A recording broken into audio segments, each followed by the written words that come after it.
하나님 말씀 고린도후서 13장 4절에서 13절 말씀입니다.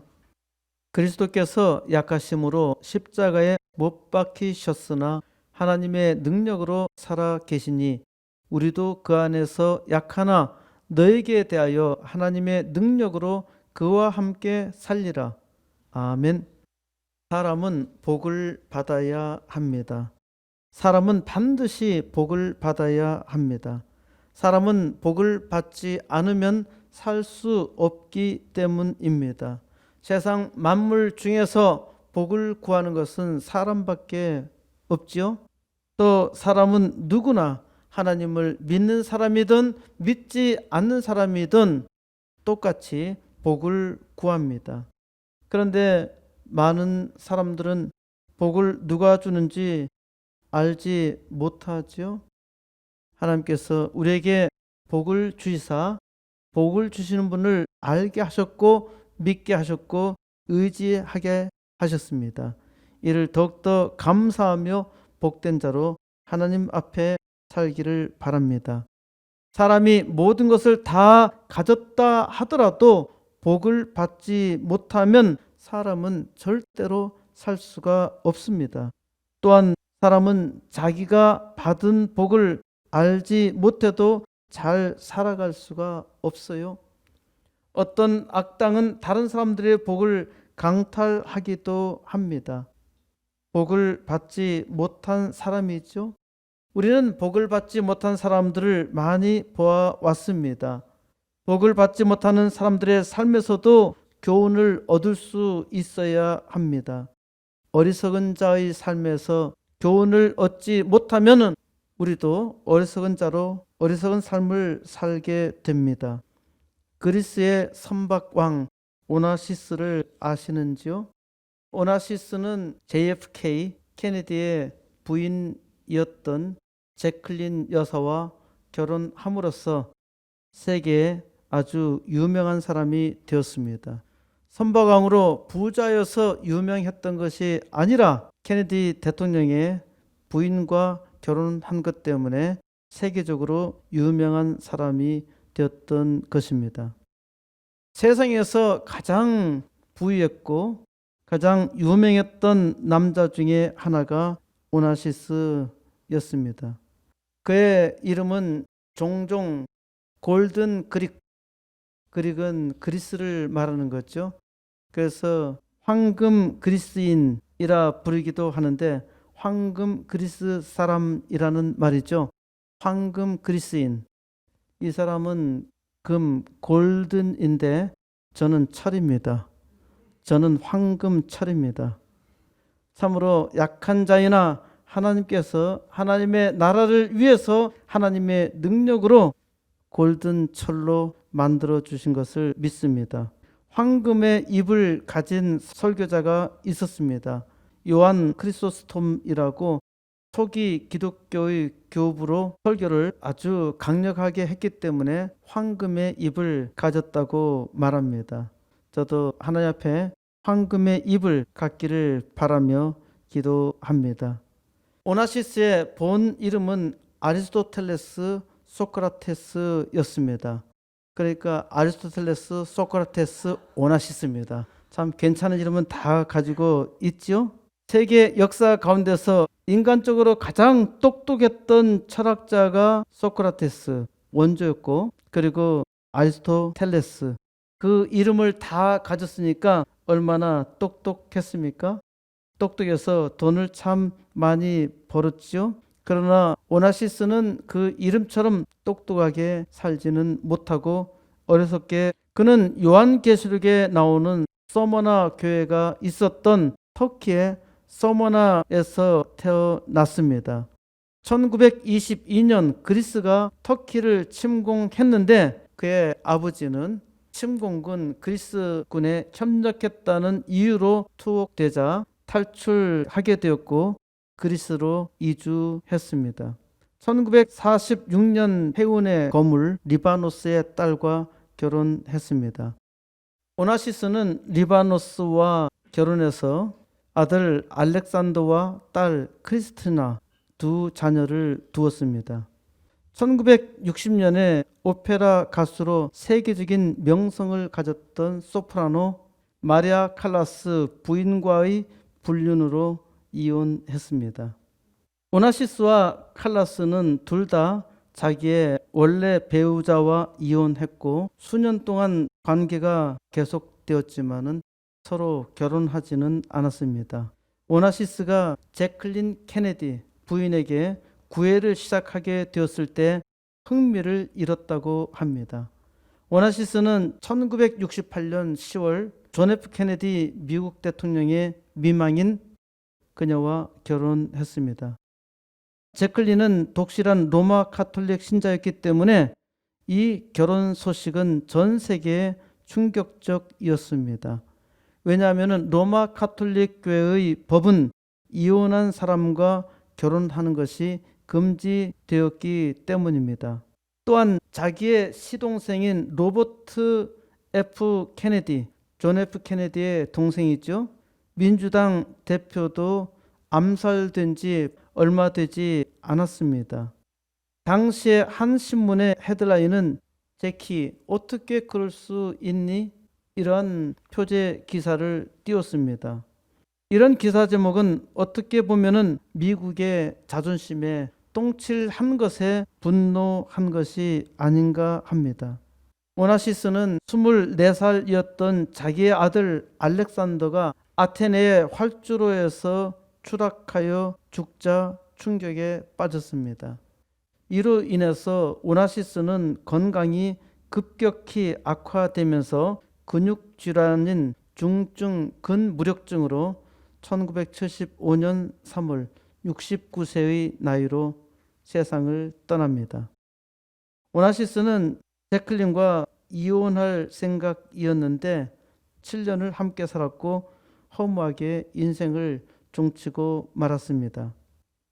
막상 살다 보니까 좋은 게 아니라는 것을 깨달았던 것이죠. 오나시스가 죽은 후에 제클린은 2,500만 달러, 약 250억 되는 돈을 받기로 합의합니다.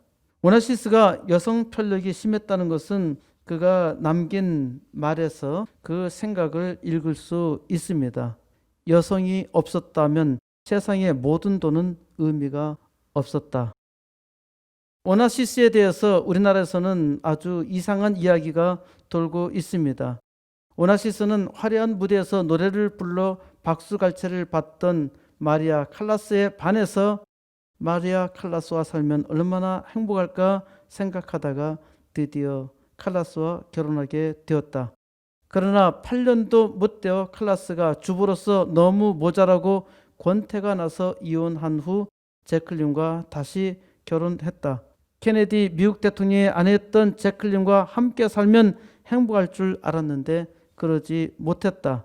제클린과 결혼한 지 일주일도 안 되어서 오나시스는 내가 실수를 했다 하며 고민하다가 파혼할 길이 없을까 친구들에게 조언을 구했다.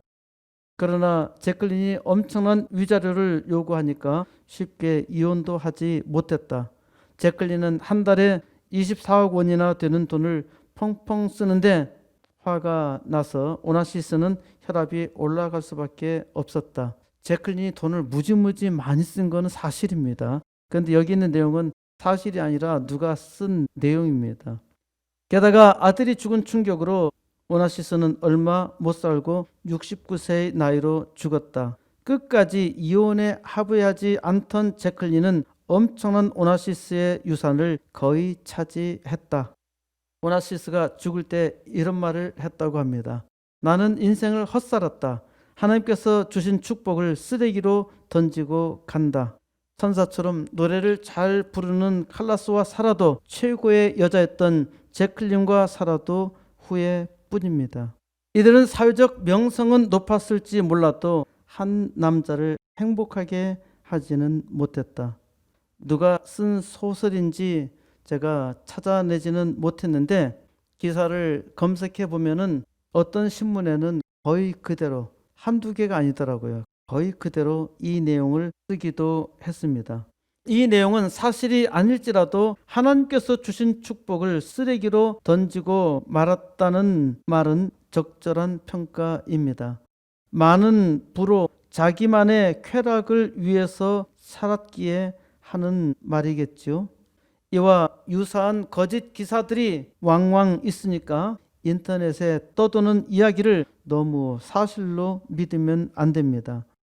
요즘에는 대놓고 거짓말로 선동하는 사람이 위로부터 너무 많아서 심히 걱정입니다. 거짓말을 많이 하니까 다른 사람들이 진실하게 말하는 것도 더욱더 믿지 못합니다. 우리는 사회적으로 심각한 질병에 걸려 있어요. 사회정신병약적 질병에 걸려 있죠. 미국의 유명한 배우 조지 클루니를 아시나요? 여러분 혹시 그래비티라는 영화 보신 분이 계세요? 그래비티. 조지 클루니가 친구 14명에게 100만 달러씩 1,400만 달러를 현금으로 줬습니다. 굉장한 일이죠. 친구 14명에게 1인당 100만 달러 11억 원을 현금으로 나눠 주었다는 것입니다. 이럴 줄 알았으면 미리 가서 사귈 걸 그랬지. 대단히 멋진 친구있죠. 그는 2013년에 개봉한 영화 그래비티, 그래비티는 중력이란 뜻입니다. 그래비티에 출연했었는데 이 영화가 흥행하지 못할 것으로 예상해서 출연료 대신에 영화 수익의 지분을 받기로 했습니다. 그런데 그래비티는 전 세계에서 7억 달러, 7,800억 원 이상의 흥행 수익을 거뒀고 또 제86회 아카데미 시상식에서 7개 부분을 수상을 해서 수백만 달러의 수익금을 얻게 된 것입니다. 클루니는 곧바로 미국 로스앤젤레스의 시내에 있는 한 창고에 낡은 밴을 몰고 가서 현금 1,400만 달러를 가득 채운 뒤에 친구들을 초대했습니다. 클루니는 친구들에게 내가 어떻게 보답해야 할까라고 물었습니다. 그리고 각자에게 100만 달러씩 받는 건 어때? 그가 100만 달러를 선물한 이유에 대해서 이렇게 말합니다. 내가 무일푼이었던 시절 그들의 소파에서 잠을 잤고 그들에게 빌린 돈으로 끼니를 해결해야 했다. 친구들은 내가 도움이 필요할 때 항상 도와줬고 나를 오랫동안 응원해 줬다. 나는 친구들이 없이는 그 어떤 것도 가질 수 없었을 것이라 클루니는 말합니다. 친구를 잘 만나야 하죠.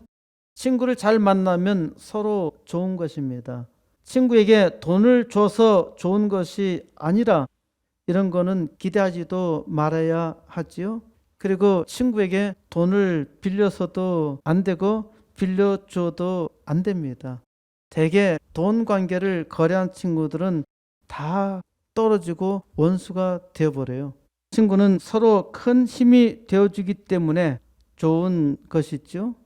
이 세상에서 가장 사악한 친구는 누구일까요? 세계 역사 가운데 가장 사악한 사람은 누구일까요? 힌트를 드릴까요? 이 사람의 유명한 말은 권력은 총구에서 나온다. 이 사람은 동시에 가장 많은 사람에게 존경을 받는 사람입니다. 내로남불의 전형적인 선동가였고 우리나라의 악당들은 이 사람을 아주 훌륭하게 모방하고 있습니다. 누군지 짐작 안 가나요? 못된 똥이라고. 모택똥. 아주 작은 티끌이라도 있으면은 상대방은 누명을 씌워 죽여야 하고 자기 편은 무조건 감쌌습니다. 모택동이 책을 엄청나게 많이 읽었어요. 모택동이 책을 엄청나게 많이 읽었다는 사실입니다. 엄청나게 많이 읽었던 지식인인데 그 지식을 이용해서 인구의 5%만 제거하면 그 당시에 8억 인구 중에 5%는 4천만 명이거든요. 4천만 명만 죽이면은 공산 유토피아를 중국 땅에 건설할 수 있다고 선동했던 사람입니다. 이 사람은 얼마나 많이 죽였는지 알 수가 없습니다만은 어떤 사람이 조사를 해본 결과 그 책에서는 적어도 6,500만 명을 죽였다고 합니다. 마오쩌둥, 모택동이라 그러죠. 마오쩌둥의 마는 마귀지요. 이 사람은 1966년 8월부터 1970년 초까지 문화혁명으로 300만 명 정도를 학살했습니다. 당시 얼마나 죽였는지 알 수가 없어요. 시간이 지나서 추적해 보니까 300만 정도 학살했을 것이라고 추정합니다. 누가 이렇게 많은 사람들을 죽였나요? 1967년 가을 추석쯤 후난성의 한 작은 농촌 마을에 트랙터 운전수 35세의 샤카이추는 같은 마을의 무장 집단에 끌려가 집회에서 가혹한 비투를 당했습니다. 1952년 이미 처형된 그의 부친이 지주라는 이유였습니다. 샤카이추는 자기가 한국 전쟁에서 중공군 지원병으로 가서 나라를 위해서 전쟁터에서 싸웠다고 애원했지만은 그는 5명의 지주의 자식들과 함께 몰살당했습니다. 그를 직접 몽둥이로 때려 죽인 자는 바로 옆집의 정멍슈였습니다. 정멍슈는 몰수된 사카이추의 집에 살고 있었음에도 불구하고 그를 때려 죽인 후에 아주 좋다, 아주 좋다 외치며 마을에 돌아다녔다고 합니다. 친구를 잘못 만나면 친구가 죽입니다. 우리의 역사에서도 이러한 상황은 수없이 보아왔어요. 세상이 참으로 불안합니다. 아무도 믿을 수가 없어요. 우리나라도 어떻게 될는지 알 수가 없습니다. 악마가 유혹하니까 친구가 적으로 돌변합니다. 이러한 악한 세상에 어떻게 해야 하나요? 절망적으로 탄식하며 살아야 하나요? 악당들은 세상을 바꾸었는데 착한 사람들은 무엇을 하나요? 이 세상을 바꿔야 하지요. 아름다운 세상을 만들 꿈을 가지고 살아야 하지 않나요? 그런데 착한 사람은 힘이 없어요. 어떻게 해야 하지요? 내가 연약하다는 것을 깨달을 때 비로소 내게 힘이 있다는 것을 깨닫습니다. 하나님께서 나와 함께 하시기 때문입니다. 내가 참으로 연약할 때 하나님께서 나와 함께 하시니 이것이 큰 위로와 힘이 됩니다. 하나님은 어떠한 어려움에서도 위로가 되시며 또 연약할 때 큰 힘이 되십니다. 하나님을 믿는 사람은 이 비밀을 다 깨달았어요. 하지만 여전히 부족합니다. 믿음이 없어서 하나님의 큰 일을 하지 못해요. 하나님의 말씀을 잘 들으세요. 하나님의 말씀 속에서 그 능력의 비밀을 나타내고 있으며 믿음으로 하나님의 능력을 나타내게 하십니다. 우리는 참으로 약합니다. 아무것도 할 수 있는 힘이 없고 지혜도 없고 가진 것도 없습니다. 하나님께서 이 세상에서 가장 약한 나를 선택하셨다는 것을 깨달아야 합니다. 하나님께서 약한 나로 강하게 하시사 하나님의 영광을 나를 통해서 나타내십니다.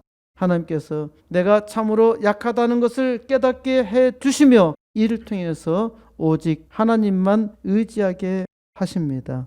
고린도 후서 13장 4절 그리스도께서 약하심으로 십자가에 못 박히셨으나 하나님의 능력으로 살아 계시니 우리도 그 안에서 약하나 너에게 대하여 하나님의 능력으로 그와 함께 살리라. 그리스도께서 약하심으로 십자가에 못 박히셨어요. 그리스도는 하나님의 아들로 사람의 형상으로 오셨는데 아무 힘이 없이 십자가에 못 박혀 죽으셨어요. 왜 하나님의 아들이 힘없이 십자가에 못 박혀 죽으셨을까요? 아무 능력도 없고 힘도 없고 죄악 속에서 아무 소망도 없이 살아가는 나를 위해서 그리스도께서 십자가에 못 박히신 것입니다. 나의 연약을 위해서 그리스도께서 연약하게 십자가에서 죽으신 거예요. 지혜롭다고 생각하는 사람, 강하다고 생각하는 사람은 이를 도무지 깨닫지 못합니다. 그러니까 사람의 지식과 지혜로는 그리스도께서 약하심으로 십자가에 못 박히셨다는 사실을 절대로 깨닫지 못합니다. 하나님께서 은혜 주셔서 내 안에 하나님의 영이 들어올 때 비로소 깨닫습니다. 그리스도는 죄수로 죽을 사람의 모양으로 오셔서 우리의 죄를 대신하여, 바로 나의 죄를 대신하여 십자가에서 죽으셨습니다. 예수님은 하나님의 능력으로 다시 살아나셨고 그를 믿는 사람으로 다시 살게 하셨어요. 나를 다시 살게 하시려고 나의 죄를 위해서 그리스도께서 십자가에 죽으셨습니다. 하나님을 믿는 모든 사람은 사도 바울의 고백처럼 그리스도의 안에서 약하다는 것을 깨닫습니다. 하나님을 믿으니까 내가 얼마나 약한지 깨닫게 된 거예요. 약하다고 고백하면서 그를 의지할 수밖에 없습니다. 내가 약한데 어떻게 살 수 있나요? 오직 그리스도를 믿고 의지할 수밖에 없어요. 그리스도를 믿고 의지하니까 사람들에게 하나님의 능력으로 나타납니다. 하나님의 능력으로 그와 함께 살리라. 그러므로 하나님의 사람은 하나님의 능력으로 그와 함께 살리라 고백합니다. 이것이 하나님을 믿는 자의 능력입니다. 하나님의 능력으로 그와 함께 산다. 하나님의 능력으로 그와 함께 살리라는 고백의 삶을 사시기 바랍니다. 5절, 너희는 믿음 안에 있는가? 너희 자신을 시험하고 너희 자신을 확증하라. 예수 그리스도께서 너희 안에 계신 줄을 너희가 스스로 알지 못하느냐? 그렇지 않으면 너희는 버림받은 자니라. 너희가 믿음 안에 있는가? 너희 자신을 시험하고 너희 자신을 확증하라고 합니다. 어떻게 믿음 안에 있는가 자신을 시험하며 확증할 수 있겠습니까? 믿음이 있다면 믿음으로 살지요. 믿음이 없으면 믿음으로 살지 못하고 사람의 생각으로 삽니다. 어떠한 일에서든지 오로지 하나님만을 생각하며 하나님의 뜻대로 살기를 원합니까? 확실히 믿음이 있다는 증거 있지요?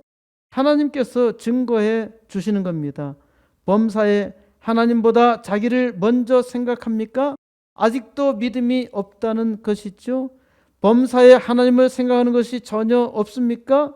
어떠한 일이든 자기의 입장에서 말을 합니까? 하나님의 말씀을 믿지 못하는 것입니다. 믿음이 없다는 것이죠. 하나님의 말씀을 전혀 믿지 못하나요? 버려진 자라는 것입니다. 믿음이 있는가에 대한 시험은 사실 이것입니다. 예수 그리스도께서 너희 안에 계신 줄을 너희가 스스로 알지 못하느냐? 믿음은 예수 그리스도께서 내 안에 계시다는 것을 스스로 안다는 겁니다. 이건 사람의 지식으로 파악해서 아는 것이 아닙니다. 사람의 지식은 무엇입니까? 내가 하나님을 믿고 있나? 항상 의심하며 생각하죠. 이것이 사람의 지식입니다.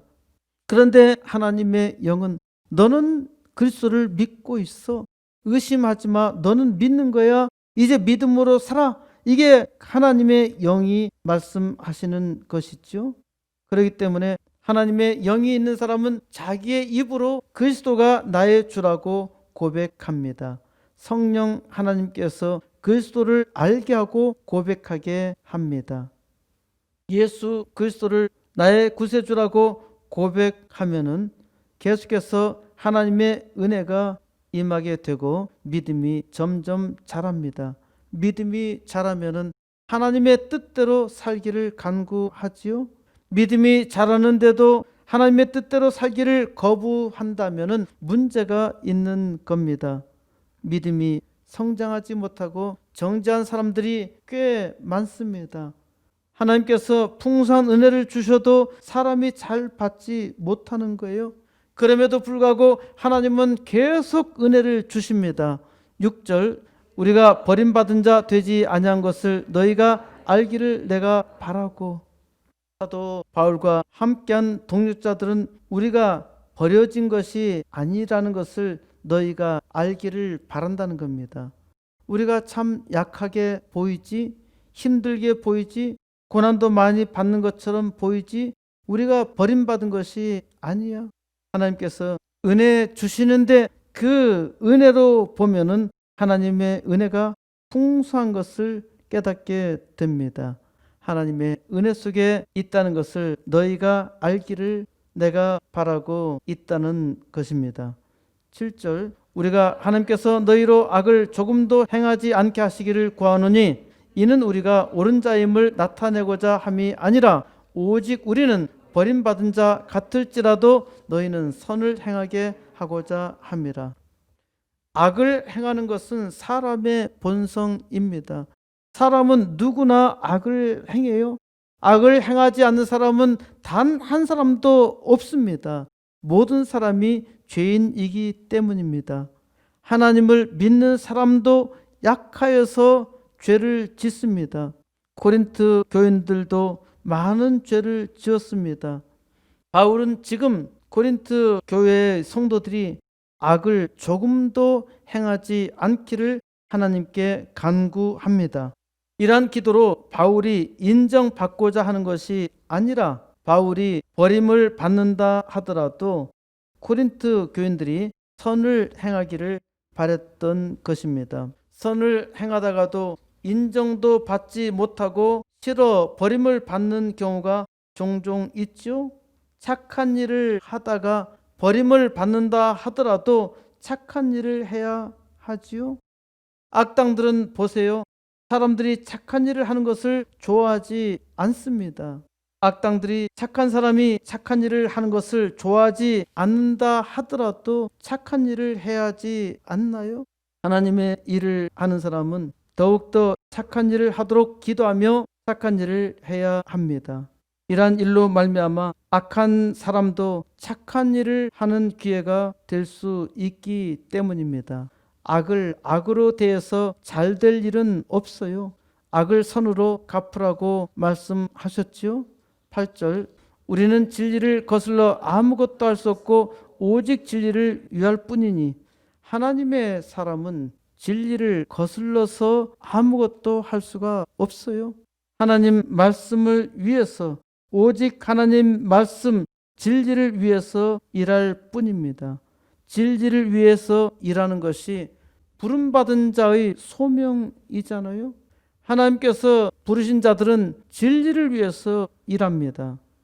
9절, 우리가 약할 때 너희가 강한 것을 기뻐하고 또 이것을 위하여 구하니 곧 너희가 온전하게 되는 것이라. 하나님의 사람의 일은 우리가 약할 때 하나님의 사람이 참으로 약하더라도 너희가 강한 것을 기뻐하는 것입니다. 우리는 비록 약하지만은 다른 모든 사람들은 바로 이 약한 나로 인하여 하나님을 믿고 강하게 되는 것입니다. 하나님을 믿는 우리는 이 일을 위해서 기도하고 수고합니다. 이렇게 함으로써 하나님의 사람으로 온전히 서게 하는 것입니다. 그래서 하나님 은혜로 온전하게 된 자도 약한 자를 위해서 또 수고를 하게 되죠. 그래서 부지런히 돕고 섬기고 기도함으로써 사람들이 변하고 또 교회가 변하고 세상이 변하게 되는 겁니다. 10절, 그러므로 내가 떠나 있을 때 이렇게 쓰는 것은 대면할 때 주께서 너희를 넘어뜨리려 하지 않고 세우려 하여 내게 주신 그 고난을 따라 엄하지 않게 하려 함이라. 바울은 13장 서두에서 강력하게 경고했습니다.